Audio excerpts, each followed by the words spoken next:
On the battlefields of the Second World War, no sound was more terrifying to an Allied soldier than the ripping of thick cloth. That noise did not come from a factory, but from the barrel of the MG-42, the German machine gun that permanently changed the logic of infantry combat. While most weapons of the era fired in a measured rhythmic pattern, the MG-42 operated at such an extreme frequency that the human ear could not distinguish individual shots. It was not designed merely to wound, but to saturate space with metal. The result was so devastating that training manuals had to prepare soldiers psychologically for what they would face. A weapon that, due to its absurd rate of fire, was capable of almost instantly tearing a target apart. To understand the true shock the MG-42 delivered on the battlefield, we must look at the numbers that left Allied officers in a state of disbelief. At the time, the gold standard of machine guns, such as the American Browning M1919 or the British Bren, operated at a rate of 450 to 600 rounds per minute. It was a mechanical rhythm, almost like a drum beat, in which the ear could clearly distinguish individual shots. The MG-42 shattered every rule by reaching 1,500 rounds per minute. That meant that while an American soldier fired a single round, a German gunner released 3 or 4 in the same span of time. This technical decision by German engineers was not merely a pursuit of raw power, but a mathematical solution to a tactical problem. Through combat studies, they discovered that an advancing enemy soldier was exposed for only extremely brief windows of time, sometimes less than 2 seconds before diving into a trench or a shell crater. With a conventional machine gun, it was entirely possible for every bullet to pass beside the target during those 2 seconds. With the MG-42, when the gunner pulled the trigger, he was not sending individual shots downrange, he was creating a saturation zone.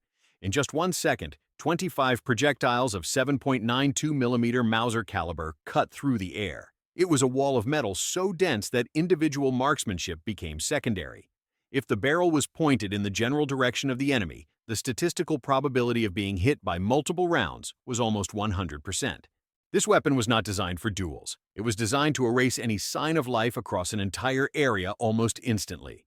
To sustain this insane rate of 1,500 rounds per minute, the MG-42 required a mechanical heart completely different from anything that had existed before. If the Germans had used a conventional operating system, the weapon would have either exploded or seized up due to friction and the extreme pressure of the propellant gases. The solution was a masterpiece of engineering: roller locking.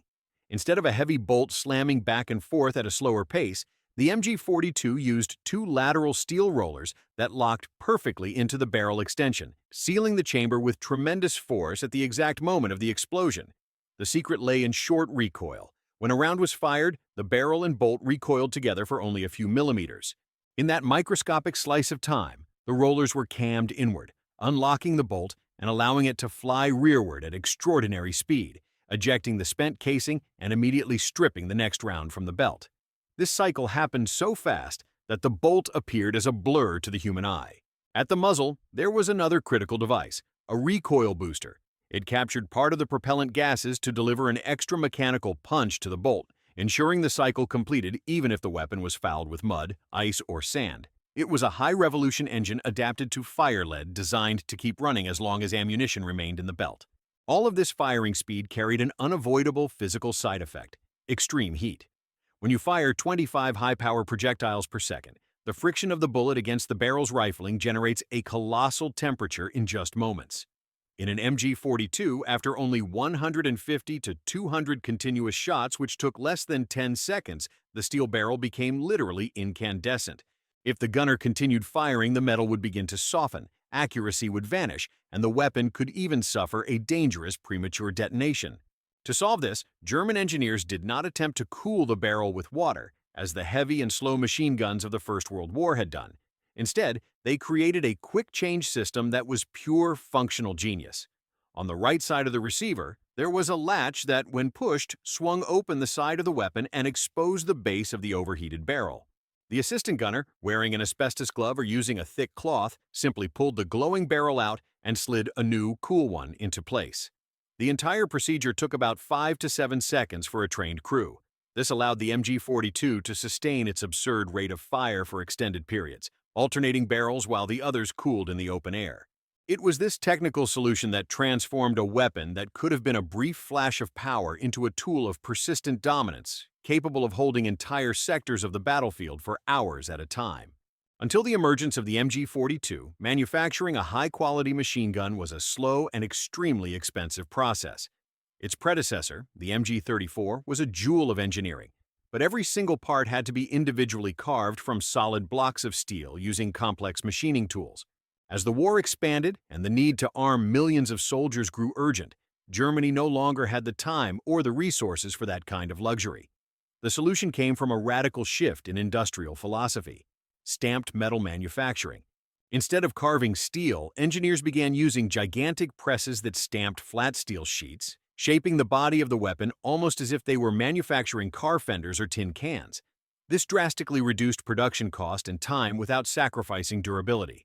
The MG-42 was rough, covered in visible welds and far less refined in appearance than earlier weapons, yet it was extraordinarily functional. This innovation allowed Germany to produce more than 400,000 units during the war. The MG-42 proved that a lethal weapon did not need to be a handcrafted museum piece.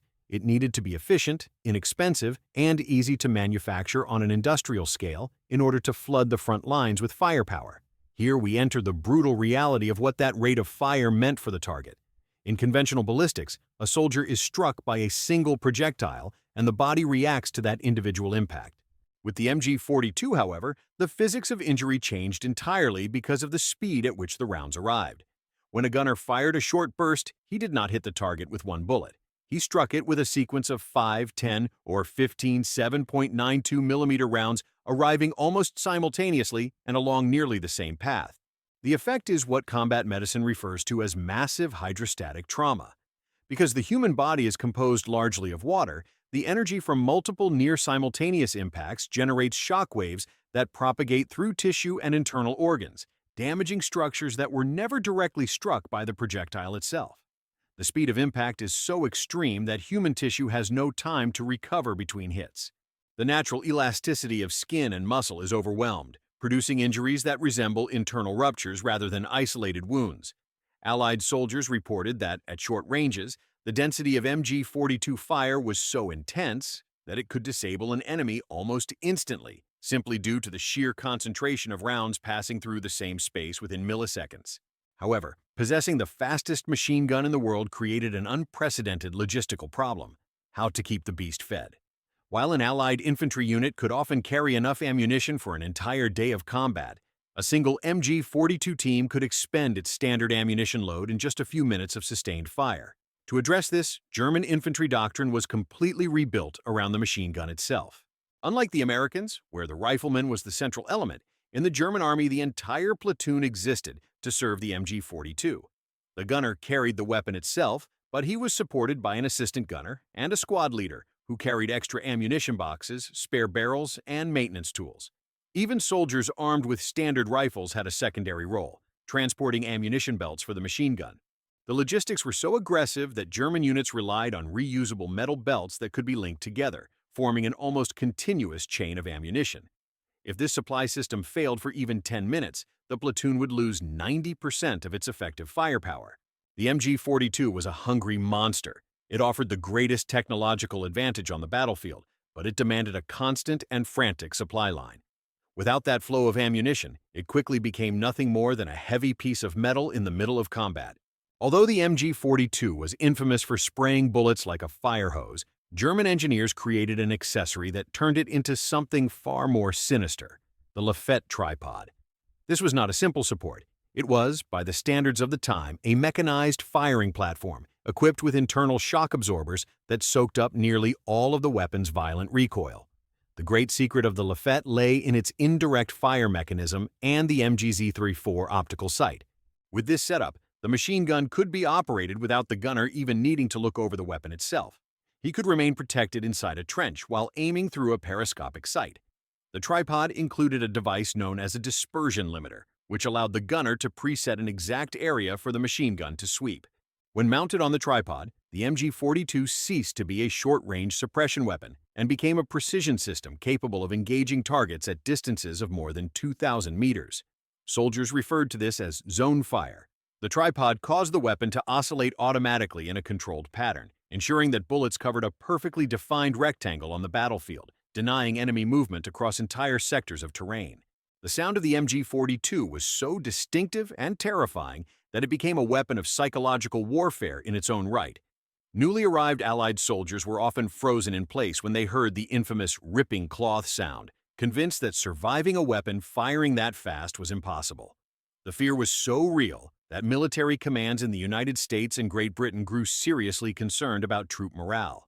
To counter this effect, the United States Army produced dedicated training films, such as Automatic Weapons, American versus German. In these films, officers attempted to downplay the MG-42, dismissing it as a brass weapon and claiming that its bark was worse than its bite.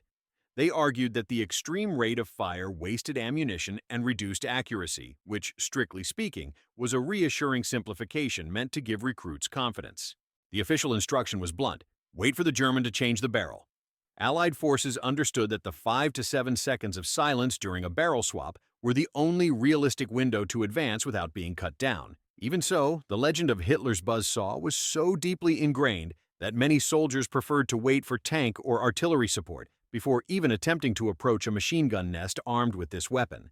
The Second World War ended in 1945, but the engineering behind the MG-42 was so advanced that it refused to become a museum piece.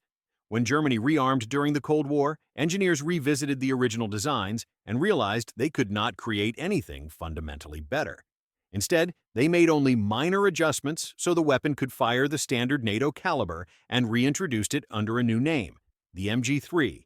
If you place a 1942 MG-42 beside a modern MG-3 manufactured today, the silhouette is almost identical, proof that German engineers had already reached the peak of machine gun design in the 1940s. Even today, armies in more than 40 countries continue to use versions of this weapon. It is mounted on modern Leopard tanks and issued to elite units around the world. The roller locking mechanism and the quick-change barrel system discussed earlier remain the gold standard for combat reliability. The MG-42 was not merely a weapon of a single war, it marked the birth of an engineering concept that permanently transformed the battlefield. It proved that when the science of speed meets mechanical precision, the result can be a tool so effective that time itself cannot erase it.